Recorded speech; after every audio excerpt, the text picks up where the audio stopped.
Thân chào cả nhà, không nên xem chùa đâu đó. Nhớ đăng ký, like, comment để ủng hộ tin nha.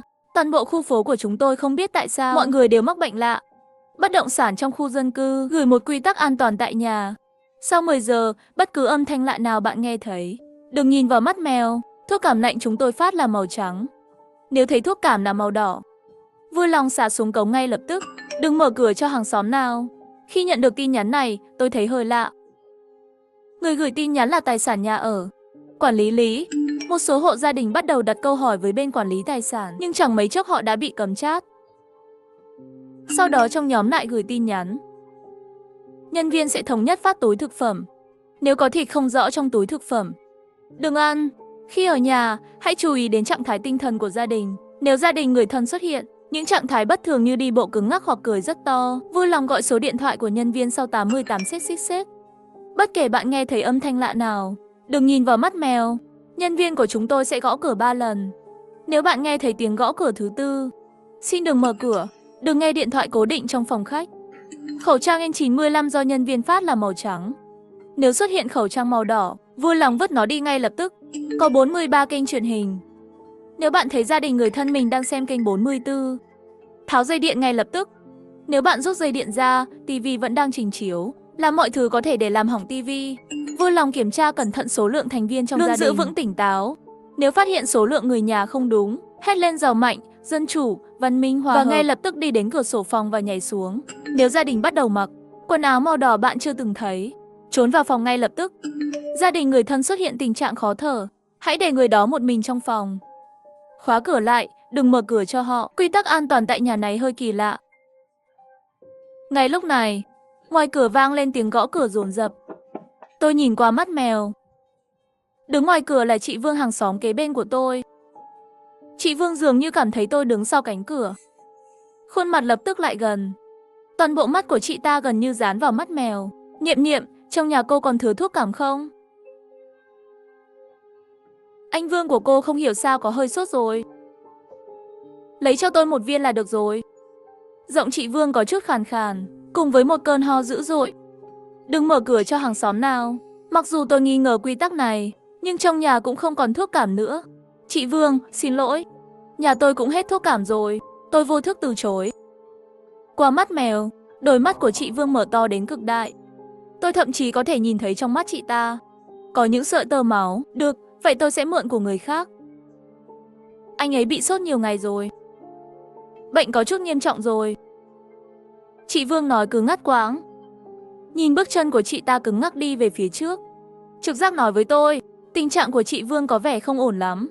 Ngay lúc này, giọng nói của mẹ tôi vang lên sau lưng tôi. Cô chờ đã, đừng đi vội. Nhà chúng tôi có thuốc cảm. Tôi mua vào buổi chiều. Cô gái nhà tôi không biết. Tôi thấy chị Vương dừng bước. Chị ta bỗng bật cười. Tôi nhìn thấy rất rõ nụ cười trên môi của chị ta. Mẹ, không thể mở cửa.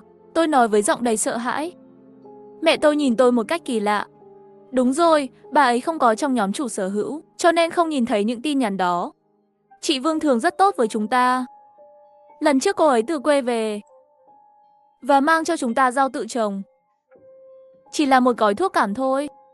Sao con lại trở nên nhỏ nhen thế? Trong đợt bùng phát dịch bệnh, quan trọng nhất là giúp đỡ lẫn nhau. Tôi cố ngăn bà ấy mở cửa. Bỗng nhiên cánh cửa phát ra tiếng động lớn. Trong mắt mèo, chị Vương nhìn chằm chằm vào tôi vô cảm. Đập đầu lên cửa hết lần này đến lần khác. Máu nhanh chóng xuất hiện trên trán chị ta.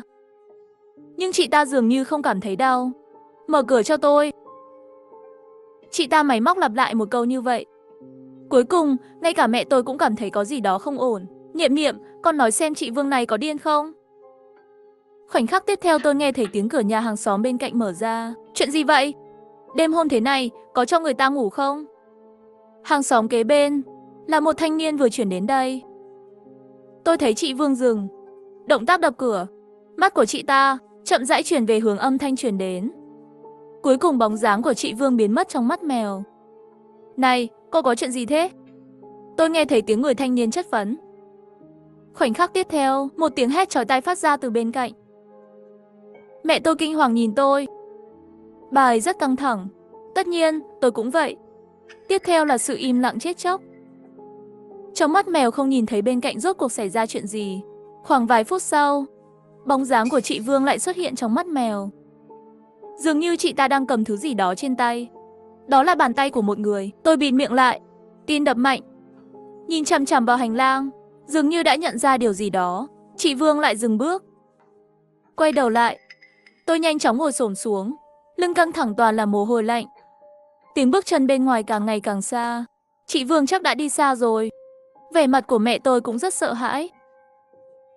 Chị Vương này là sao vậy?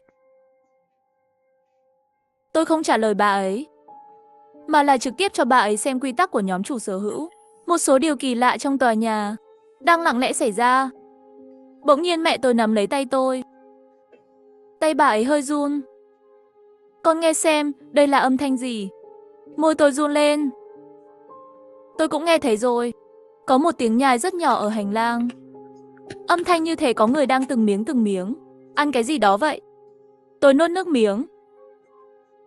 Một ý nghĩ khủng khiếp nảy sinh trong lòng tôi. Không, chắc là không. Chị Vương sao có thể đi ăn thịt người chứ? Bỗng nhiên tiếng bước chân nặng nề lại vang lên. Bùm, một tiếng, cửa bị đập phát ra tiếng động rất lớn. Hình bóng của chị Vương xuất hiện bên ngoài mắt mèo. Niệm Niệm, tôi thấy cô rồi. Tôi sẽ không lấy thuốc miễn phí.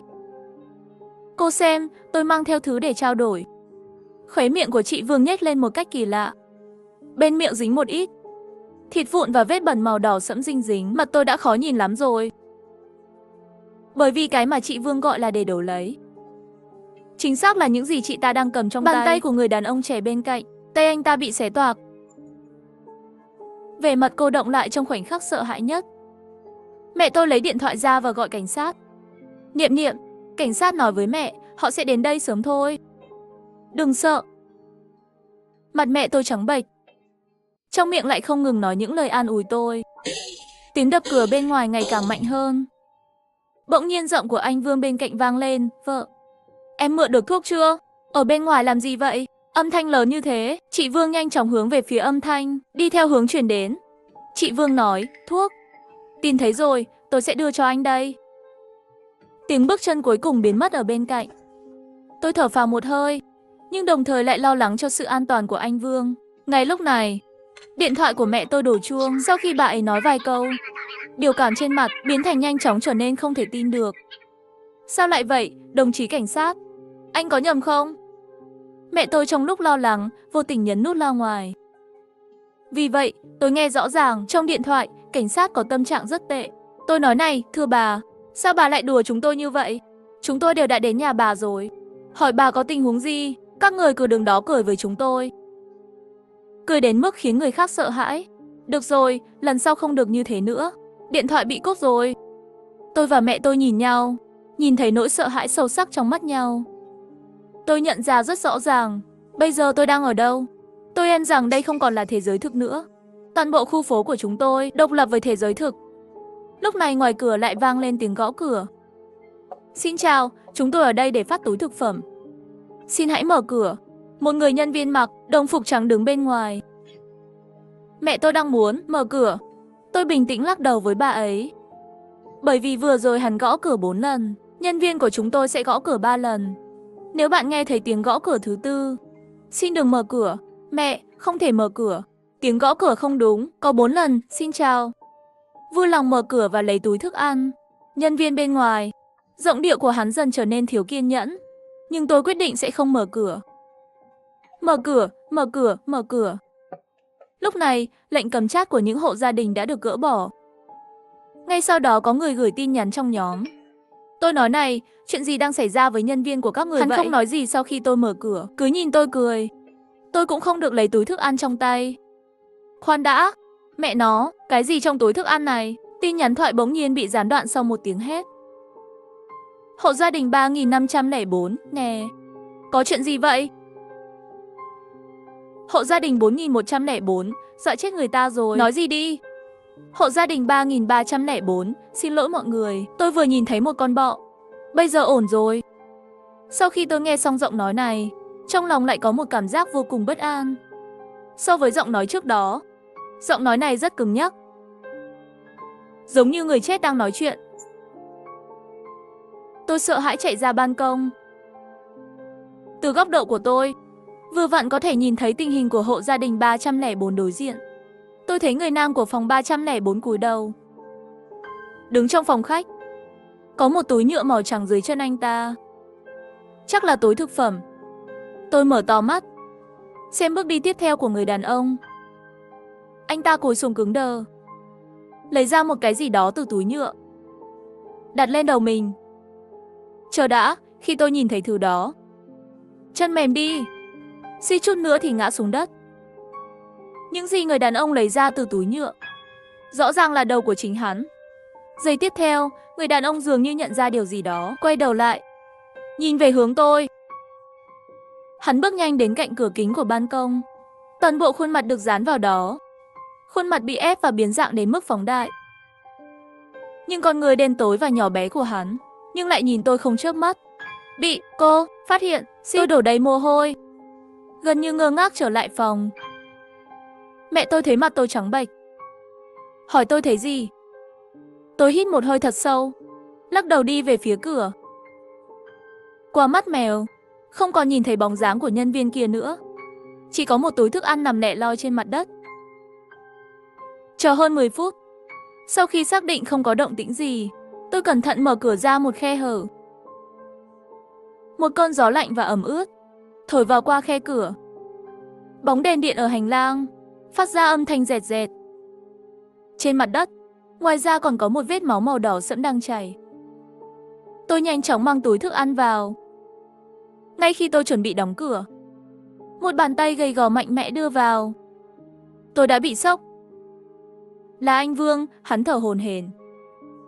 Đồng tử mở to, run rẩy dùng lực nắm lấy tay tôi.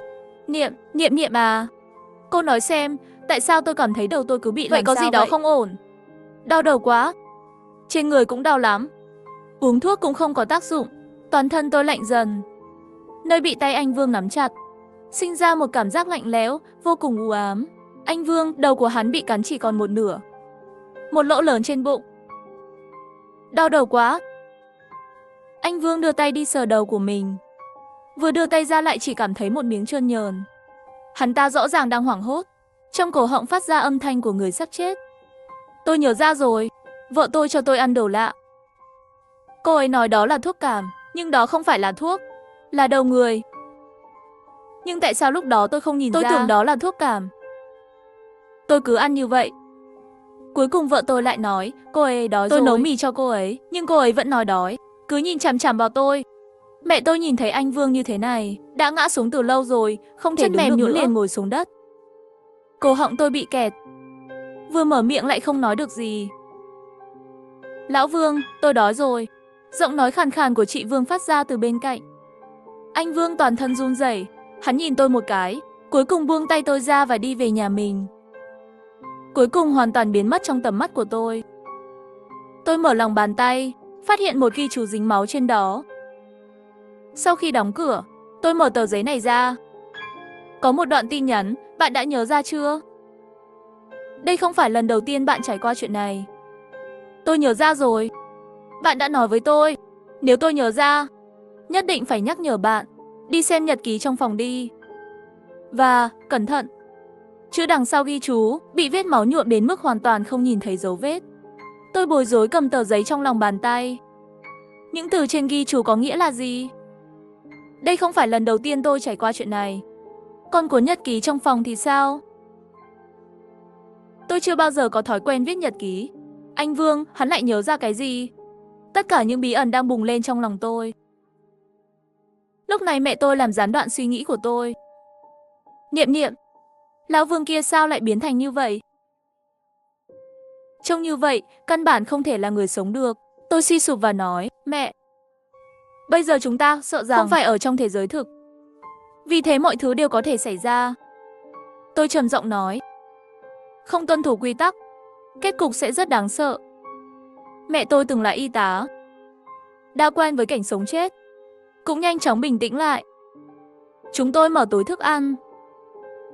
Bên trong có 2 túi rau, 2 túi thịt bò, có thể nhìn ra được bởi nhãn mác. Ngoài ra còn có một túi thịt hoàn toàn không có nhãn mác. Nhân viên sẽ thống nhất phát túi thực phẩm. Nếu có thịt không rõ trong túi thực phẩm, đừng ăn. Túi thịt này tỏa ra mùi thơm kỳ lạ.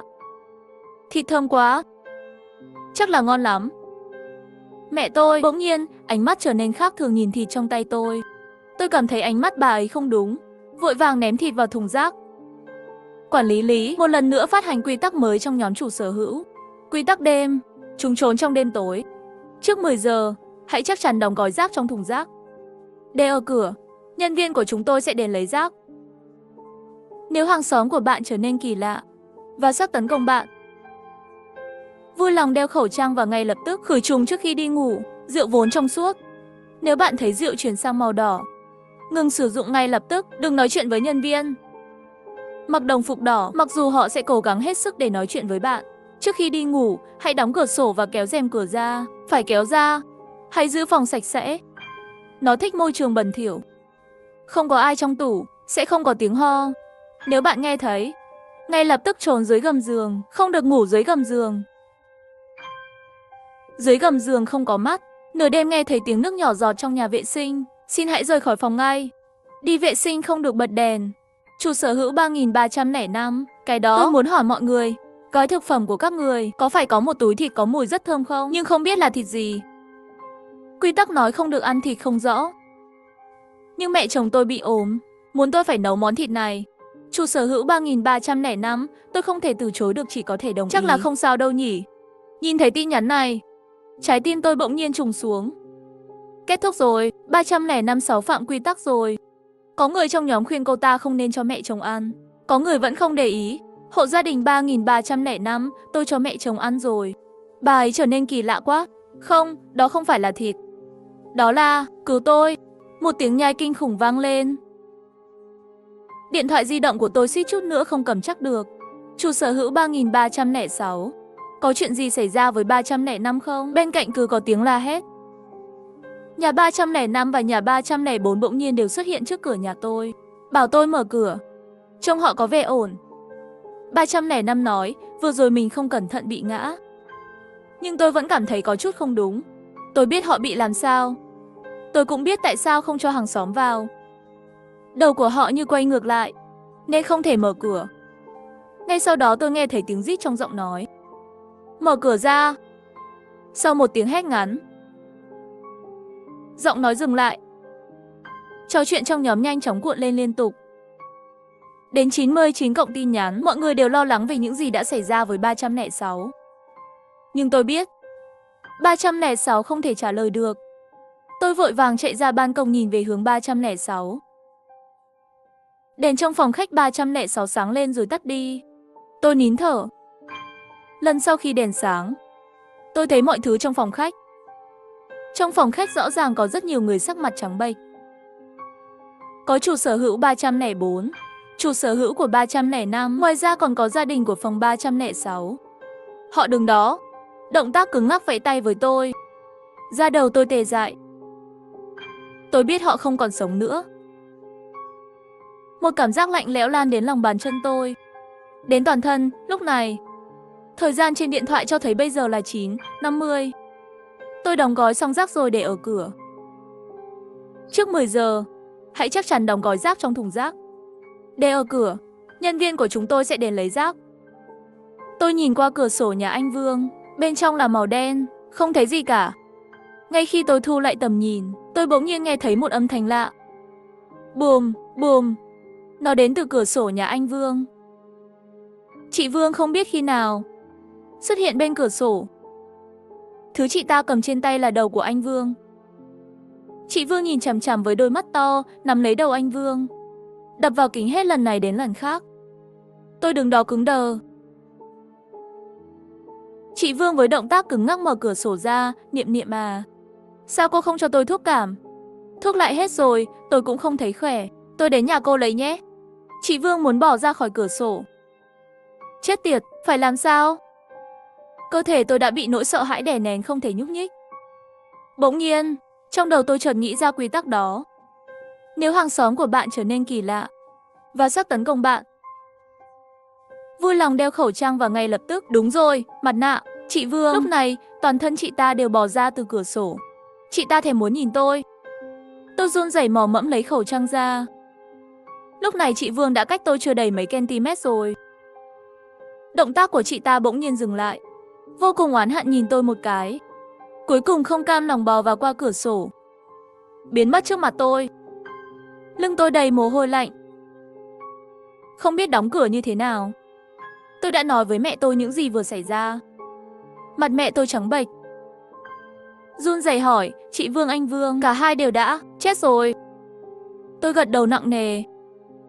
Tay mẹ tôi trên ghế sofa run rẩy, sợ hãi nói, sao, có thể như vậy? Rõ ràng trước đây buổi sáng vẫn còn bình thường. Tôi không nói gì cả, bởi vì ngay cả tôi cũng không biết chuyện gì đã xảy ra.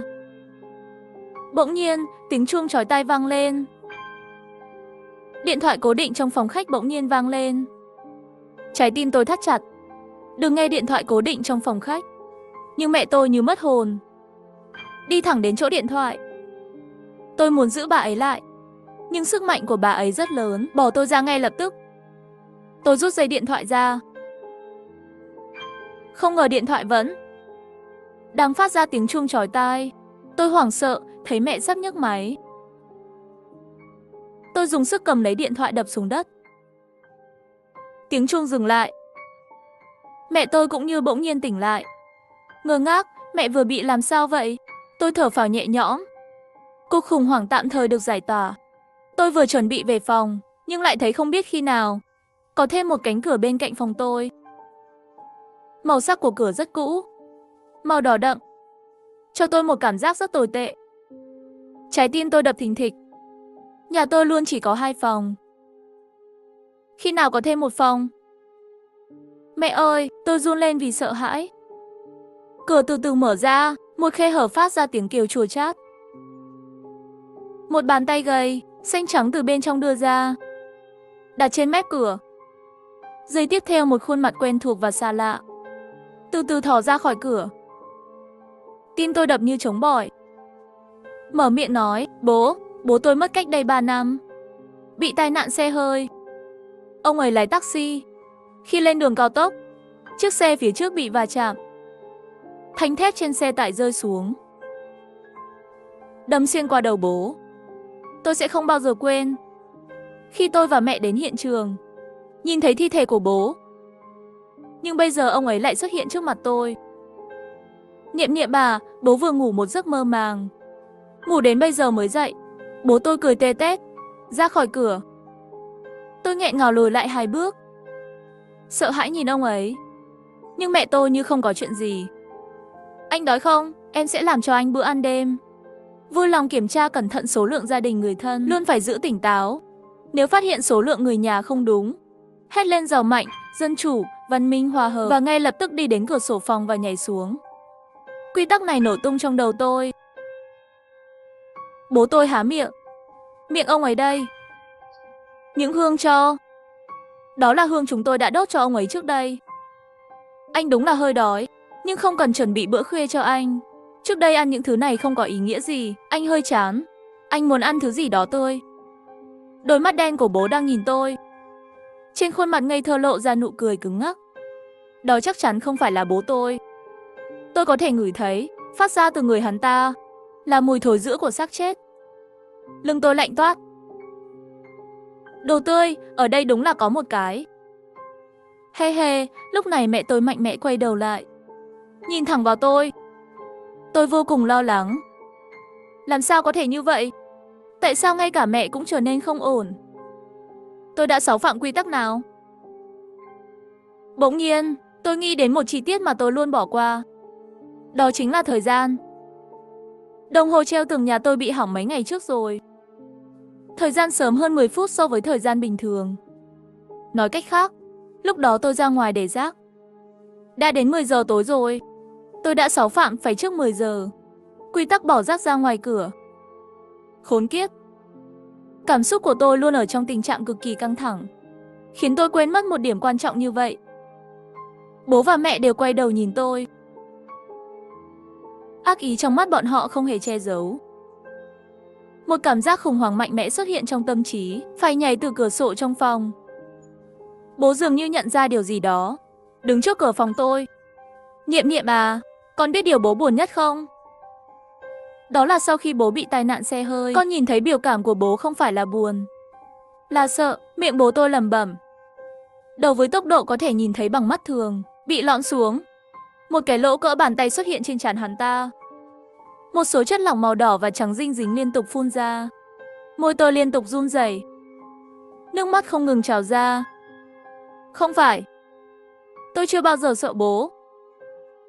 Ngoại trừ bây giờ. Bởi vì tôi biết rõ. Bất kể ông ấy nói gì, đó không phải là bố tôi. Cha tôi, ngay cả khi tôi tỏ ra sợ hãi, ông ấy đều sẽ sờ đầu của tôi, an ủi tôi đừng sợ. Mắt tôi dần dần kiên định. Hét to, dân giàu, văn minh dân chủ, hòa hợp. Trên mặt bố và mẹ xuất hiện một tiếng ngốc nghếch. Tận dụng cơ hội đó, tôi va vào họ nhanh nhất có thể. Chạy về phía cửa sổ phòng. Nhà tôi ở tầng 8. Khoảnh khắc đẩy cửa sổ ra, tôi đổ mồ hôi lạnh. Bên dưới là sàn bê tông cứng. Vẫn còn nhiều người đứng. Một số nhân viên mặc đồng phục màu đỏ đứng ở dưới, cố gắng ngẩng cổ lên cười với tôi. Đừng nói chuyện với nhân viên mặc đồng phục đỏ, mặc dù họ sẽ cố gắng hết sức để nói chuyện với bạn. Điều này có nghĩa là người mặc đồng phục đỏ không thể tin được. Thấy tôi bước ra khỏi cửa sổ, người bên dưới cười càng lúc càng phóng đại. Nếu tôi nhảy xuống, trái tim tôi trùng xuống, là nhảy hay không nhảy? Lúc này bố và mẹ tôi đã tỉnh táo lại rồi. Cha tôi nắm lấy cánh tay tôi, niệm niệm. Con sẽ để bố ở đây một mình chứ? Biểu cảm trên mặt hắn ta cực kỳ khó nhìn. Tim tôi đập thình thịch. Bố tôi rất mạnh. Tôi cảm thấy một lực lượng đang kéo tôi vào phòng. Tôi cắn răng, quyết tâm, dùng hết sức để thoát khỏi hắn. Nhắm mắt lại và hét lên nền văn minh dân chủ giàu mạnh. Hòa hợp, rồi nhảy xuống. Gió lạnh thấu xương thổi qua mặt tôi. Đau quá, tim tôi đập nhanh quá. Nhưng cuối cùng, cơ thể tôi rơi vào một nơi mềm mại. Mở mắt ra là giường trong phòng tôi. Mẹ tôi đang ngồi bên giường tôi, lau nước mắt. Tôi hét lên và ngồi dậy. Làm mẹ tôi sợ hãi. Nhưng bà ấy nhanh chóng tỉnh táo lại, vui vẻ đi sờ mặt của tôi, niệm niệm. Con tỉnh rồi, làm mẹ sợ chết khiếp. Con vừa đi ra ngoài để vứt rác, rồi ngất xỉu trên mặt đất. Mẹ làm thế nào cũng không thể đánh thức con. Sau đó có một người mặc đồ đỏ. Hắn nói hắn có thể giúp con tỉnh lại, và cứ hỏi mẹ có cần hắn giúp không. Nhưng mẹ nhớ, quy tắc không được nói chuyện với người mặc đồ đỏ. Chỉ một câu cũng không dám nói. Hắn thấy mẹ không nói chuyện, biểu cảm càng ngày càng đáng sợ. Nhãn cầu nhìn chằm chằm đều muốn rơi ra ngoài. Vẫn luôn nói không có hắn giúp, con sẽ không bao giờ tỉnh dậy. Mẹ gần như muốn nói chuyện với hắn, nhưng mẹ vẫn kiềm chế. Cuối cùng hắn ta lấy rác và bỏ đi. Mẹ thở phào nhẹ nhõm. May mà mẹ không nói chuyện với hắn ta, nếu không con có thể không thức dậy. Tôi tự quyết định, sau khi có thể trở lại rời khỏi đây, nhất định phải học tập tốt giá trị của xã hội chủ nghĩa. Trước khi đi ngủ, tôi muốn xịt rượu vào phòng, nhưng lại phát hiện thấy chai rượu trên bàn. Chất lỏng bên trong không biết từ khi nào đã biến thành màu đỏ. Khử trùng trước khi đi ngủ, rượu trong suốt. Nếu bạn thấy rượu chuyển sang màu đỏ, ngừng sử dụng ngay lập tức, có vẻ như rượu không dùng được nữa. Tôi đã kiểm tra lại rồi, cửa sổ đã đóng. Rèm cửa được mở ra. Tôi có tính sạch sẽ, phòng luôn sạch sẽ. Mọi thứ đều ổn. Điều duy nhất khiến tôi không thể buông lòng là nhật ký trên tờ giấy mà anh Vương đưa cho tôi. Từ những gì trên ghi chú, trước đây hình như tôi đã nói gì đó với anh Vương rồi, nhưng tôi không nhớ gì cả. Có vẻ như chỉ có thể tìm thấy cuốn nhật ký đó để có được một số manh mối. Tôi tìm rất lâu, cuối cùng trong góc giường tìm thấy một quyển sổ ghi chép. Tôi hào hứng mở sổ ghi chép. Đồng tử bỗng nhiên co lại, bởi vì chữ viết tay của 3 câu đầu tiên trên nhật ký giống hệt của tôi. Khi bạn tìm thấy cuốn nhật ký này, có nghĩa là ai đó đã nhắc nhở bạn rồi. Nếu không, cho dù quyển nhật ký này để lại cho bạn, dưới ảnh hưởng của sức mạnh của nó, bạn cũng sẽ phớt lờ nó. Chỉ giết chết nguồn gốc của nhiễm trùng, tất cả chuyện này mới có thể kết thúc. Ngày mùng 7 tháng 8, bệnh của tôi ngày càng nặng. Tôi bắt đầu nghe thấy giọng nói. Luôn có một giọng nói lạ nói với tôi. Và gần đây đã lan tràn ra. Dịch bệnh bỗng nhiên trở nên nghiêm trọng. Mẹ làm việc rất bận để chữa bệnh cho tôi. Bà ấy làm 3 công việc liên tiếp mỗi ngày. Tôi đã dành phần lớn thời gian để ngủ. Thời gian thức càng ngày càng ít. Mọi người đang điên cuồng tích trữ thuốc, nhưng chúng tôi không lấy được thuốc. Giọng nói đó lại nói chuyện với tôi. Ngày mùng 9 tháng 8, tôi và mẹ đều bắt đầu bị sốt. Mẹ ơi, xin người trong khu phố cho chúng tôi một viên thuốc hạ sốt. Đúng vậy, một viên là được rồi. Bà ấy nói bà ấy có thể không cần uống cũng được, nhưng mọi người đều từ chối chúng tôi. Mặc dù có chút mất mát, nhưng tôi cũng hiểu mọi người. Ngày 11 tháng 8, mẹ tôi bị sốt, nhưng tôi vẫn bị sốt cao. Nhưng may mắn là trên mạng có những người tốt bụng, sau khi biết tình hình của tôi, gửi cho tôi và mẹ một hộp thuốc giảm sốt. Mẹ rất vui khi đi lấy chuyển phát nhanh, nhưng khi trở về, bà ấy rất buồn. Bà ấy nói bị trộm rồi. Tôi bị sốt rất nặng. Ảo giác giọng nói cũng ngày càng nghiêm trọng, tôi cũng bị ảo giác. Thường có thể thấy một số đồ nội thất chuyển sang màu đỏ. Ngày 12 tháng 8, mẹ tôi nghe nói thuốc giảm sốt ở hiệu thuốc có hàng. Đạp xe đi mua thuốc. Thuốc đã mua được. Tôi cũng hết sốt rồi, nhưng mẹ tôi bị xe tông và bị gãy xương. Ngày 14 tháng 8, khi tôi nghĩ mọi thứ đều tốt hơn. Ban đêm bỗng khó thở. Đau đầu quá. Bỗng nhiên không biết gì nữa. Khi tôi tỉnh dậy, tôi đã ở trong bệnh viện rồi. Bác sĩ nói với tôi, virus gây ra một số biến chứng cho tôi. Tình hình hiện tại của tôi rất nguy hiểm, cần phẫu thuật ngay. Nhưng tôi biết, gia đình tôi không có đủ tiền để phẫu thuật cho tôi. Mẹ tôi bảo tôi đừng lo lắng. Bà ấy có cách để tôi phẫu thuật. Lạ thật, phòng bệnh sao cũng có màu đỏ. Ngày 17 tháng 8, mẹ biến mất, 3 ngày sau xuất hiện. Bà ấy mang theo rất nhiều tiền, ca phẫu thuật của tôi thành công. Nhưng mẹ trông rất tiều tụy. Tôi không biết bà ấy đã làm gì trong 3 ngày qua. Làm thế nào lại có thể kiếm được một khoản tiền lớn như vậy? Ngày 18 tháng 8, tôi cảm thấy mẹ tôi trở nên rất không ổn. Bà ấy thường bị phân tâm, lại bỗng nhiên quay lại nhìn chằm chằm vào tôi. Nửa đêm nay, tôi nghe thấy tiếng chặt thịt trong bếp. Tôi ra ngoài lén xem một chút, nhưng lại thấy một cảnh tượng rất kinh khủng. Mẹ đang tự cắt thịt mình. Đúng vậy, tôi không viết sai chữ. Bà ấy đang tự cắt thịt mình, chắc tôi điên rồi. Bệnh của tôi có nặng hơn không? Ngày 19 tháng 8, tôi mất ngủ cả đêm. Tôi không biết làm thế nào, tôi trở về phòng. Cơ thể của mẹ không có gì khác thường, cũng không có chỗ nào bị thương. Nhưng tôi nhớ, đêm qua bà ấy tự chặt mình thành từng mảnh, đóng gói trong túi. Tôi nhớ không lầm, những gì tôi nhìn thấy đêm qua không phải là ảo giác. Mẹ lấy nó ra khỏi tủ lạnh, rất nhiều thịt đóng gói. Bà ấy cười rất kỳ lạ, nói muốn tặng thịt này cho người trong khu phố. Nhưng tôi biết đó rõ ràng là thịt của chính bà ấy. Tôi muốn nhắc nhở mọi người trong khu phố, nhưng đã muộn rồi. Người đầu tiên ăn thịt là người quản lý tài sản, sau đó là những người khác trong khu phố. Ngày 23 tháng 8, thế giới bên ngoài trở nên rất hỗn loạn và nguy hiểm. Mấy ngày nay tôi trốn trong phòng. Người ngoài kia chắc chắn không phải là mẹ tôi. Tôi không biết bà ta là cái quái gì, nhưng tôi biết bà ta là nguồn gốc của tất cả các bệnh nhiễm trùng. Chết tiệt, bà ta mở cửa ra đi vào. Cứu tôi, nhật ký dừng lại ở đây, cứu tôi. Ghi chú cuối cùng rất lộn xộn và viết ngoạch ngoạc. Tôi bối rối đóng nhật ký lại. 3 câu đầu tiên trong cuốn nhật ký này là chính tôi, nhưng chữ viết tay ở phía sau không giống của tôi. Nói cách khác, cuốn nhật ký phía sau không phải do tôi viết. Nhưng vì tôi có thể viết nhật ký, để lại lời nhắc nhở bản thân, có nghĩa là tôi đã đọc cuốn nhật ký này từ lâu rồi. Tôi mở tờ giấy ra một lần nữa. Anh Vương nói trong ghi chú, đây không phải là lần đầu tiên tôi trải qua chuyện này, nhưng tôi không có ký ức gì cả. Và chữ viết tay bị mờ bởi vết máu ở cuối ghi chú. Cẩn thận, có phải là cẩn thận mẹ? Trong lòng tôi có một cảm giác rất bất an. Đầu đau lắm. Hình như có một ký ức rất quan trọng bị tôi bỏ qua rồi. Cũng không biết khi nào. Tôi ngủ rồi. Tôi bị đánh thức vì lạnh. Phòng tối. Màu đen này không đúng lắm. Rèm cửa ban đầu vốn được kéo ra, không biết khi nào nó bị kéo vào. Vô cùng kín, không có khe hở. Trước khi đi ngủ, hãy đóng cửa sổ và kéo rèm cửa ra. Phải kéo ra. Tôi nhìn chằm chằm vào rèm cửa, nhanh chóng xuống giường muốn kéo nó ra.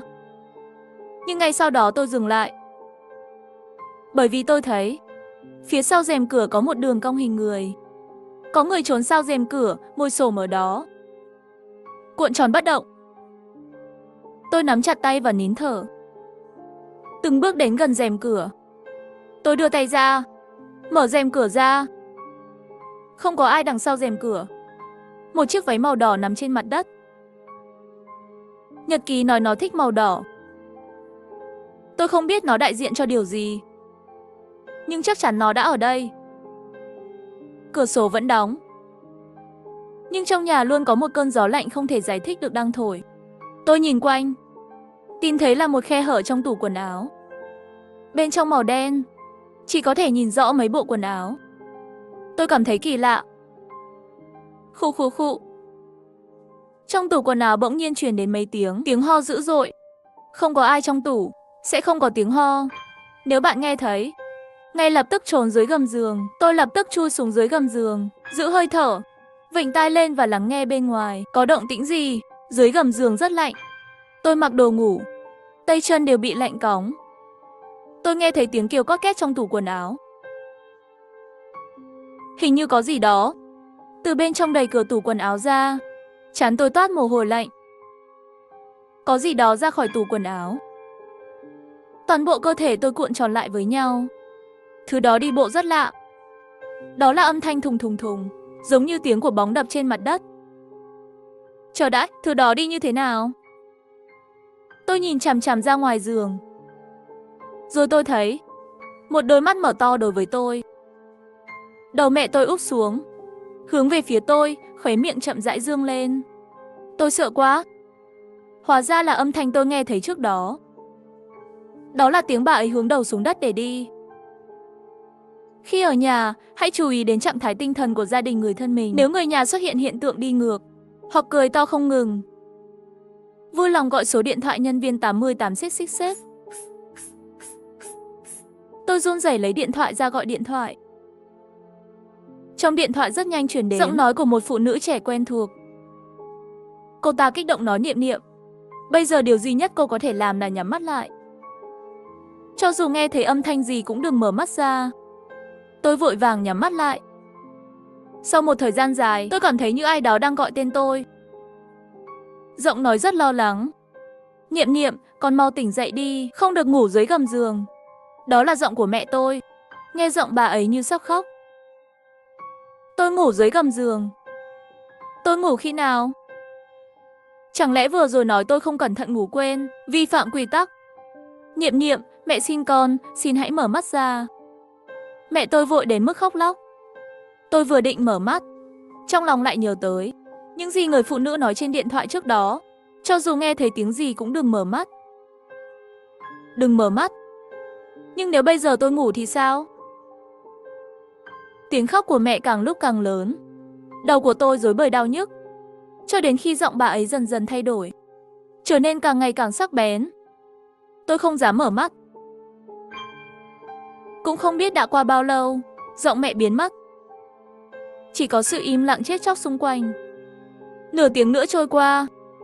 Sau khi tôi chắc chắn không có bất kỳ chuyển động nào, mở mắt ra. Mẹ đi rồi. Cửa tủ quần áo cũng đóng lại. Tôi bò ra khỏi gầm giường, trở lại giường. Nhưng trong đầu tôi cứ nghĩ, người phụ nữ trong điện thoại kia, giọng cô ta tôi quen lắm. Và có một cảm giác thân mật không thể giải thích được. Chắc tôi đã nghe về nó ở đâu đó. Thậm chí không chỉ một lần. Nhân viên này có thể gọi tên tôi. Cô ta là ai? Tôi nghĩ. Cũng không biết khi nào ngủ thiếp đi. Khi tôi tỉnh lại, đã là ban ngày rồi. Mặt trời chiếu vào mặt tôi đặc biệt chói mắt. Vòng lặp la phát thanh trong cộng đồng phát một câu. Tất cả chủ sở hữu vui lòng đến văn phòng bất động sản để lấy thuốc cảm. Tôi trèo xuống giường, đến nhà vệ sinh rửa mặt đơn giản một chút. Trong gương tôi thấy gương mặt mình nhiều thăng trầm hơn trước rất nhiều. Lạ thật, rõ ràng tôi là học sinh trung học mới đúng.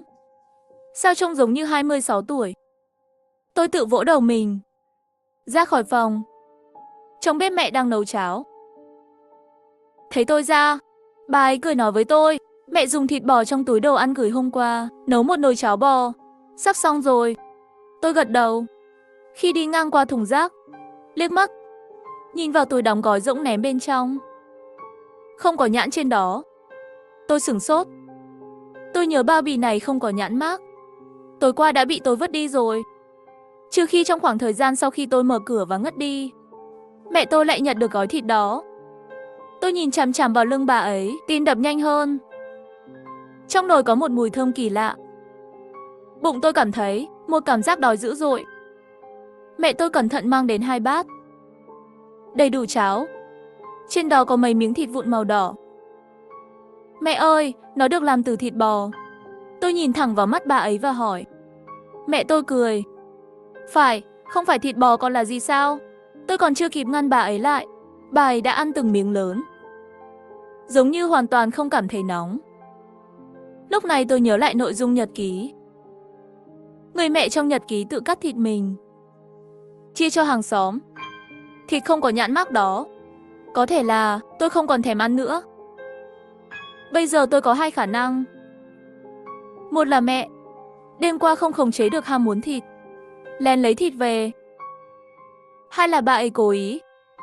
Sao không ăn? Mẹ tôi nhìn lên tôi.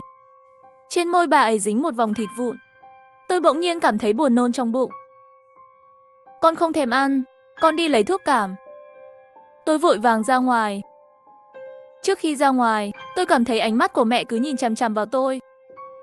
Tôi đeo khẩu trang đi trong khu phố. Có những người trong khu phố như tôi, đeo khẩu trang màu trắng, một số người mang theo khẩu trang N95 màu đỏ. Khẩu trang N95 do nhân viên phát là màu trắng. Nếu xuất hiện khẩu trang màu đỏ, vui lòng vứt nó đi ngay lập tức. Những người đeo khẩu trang màu đỏ N95 trông không khác gì trước đây. Gặp một số người quen thuộc, còn chào hỏi tôi. Tôi đến văn phòng bất động sản. Có một hàng dài ở đây, nhiều người đứng. Đứng trước mặt tôi là chủ của căn nhà 3 tầng 304 đối diện. Tôi nghĩ đến cảnh hôm qua nhìn thấy trên ban công. Vô thức lùi lại 2 bước. Người đàn ông quay đầu. Trên mặt hắn cũng đeo khẩu trang màu đỏ. Hắn ta cười với tôi, quay đầu lại không để ý đến tôi nữa. Tôi thở phào nhẹ nhõm.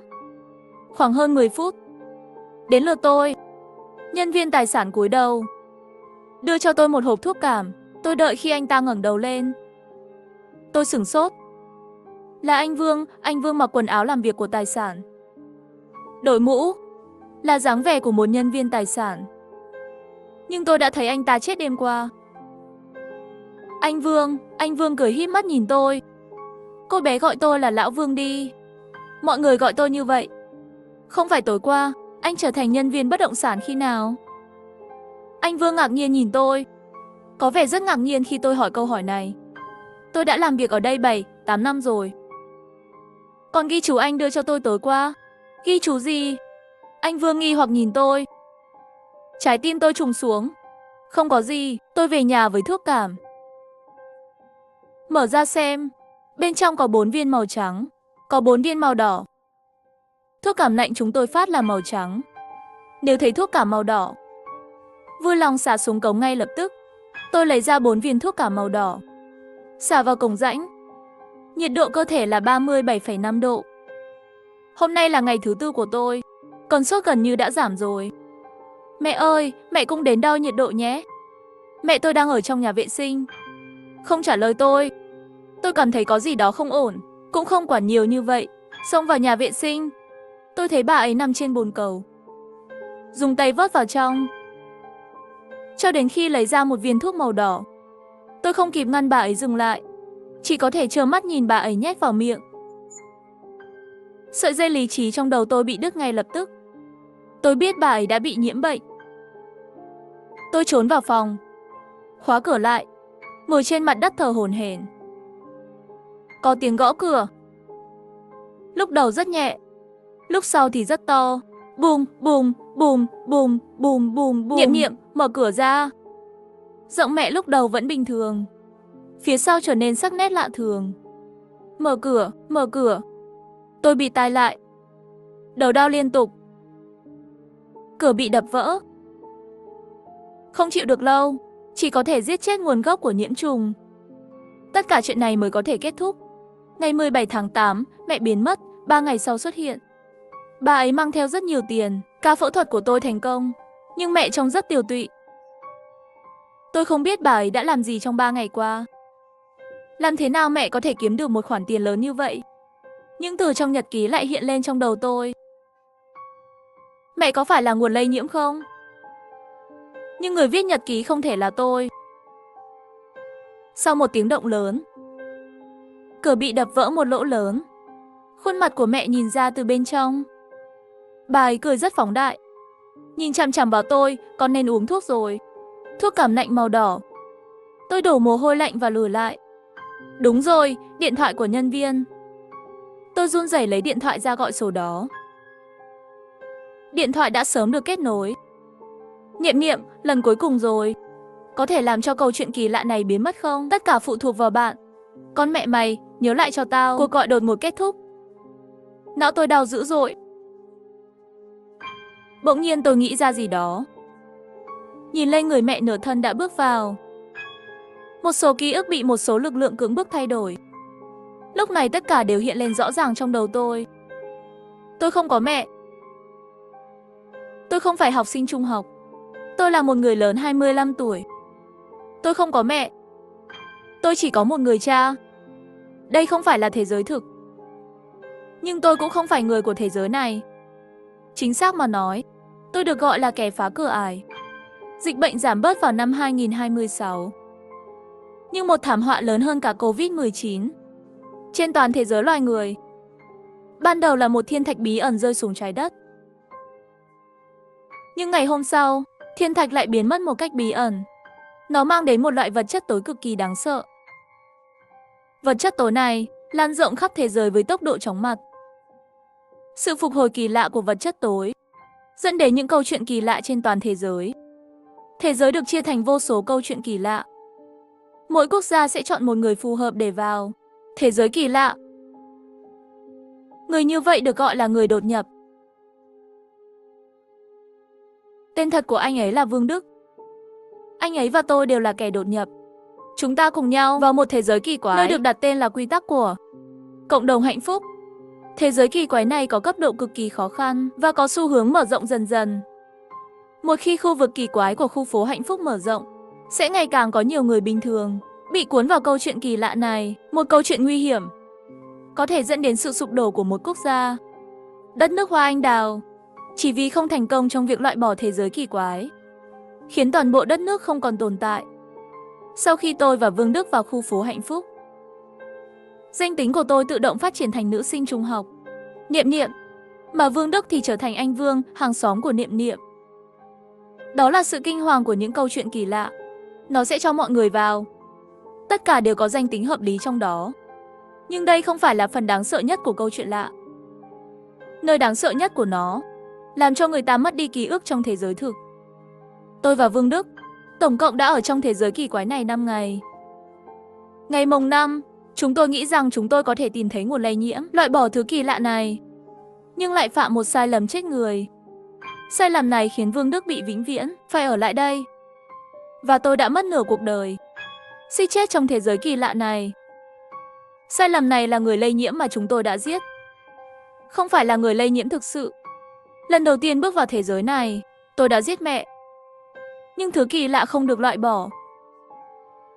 Người lây nhiễm thực sự không phải mẹ tôi của thế giới kỳ lạ này. Lúc này mẹ đã hoàn toàn vào phòng.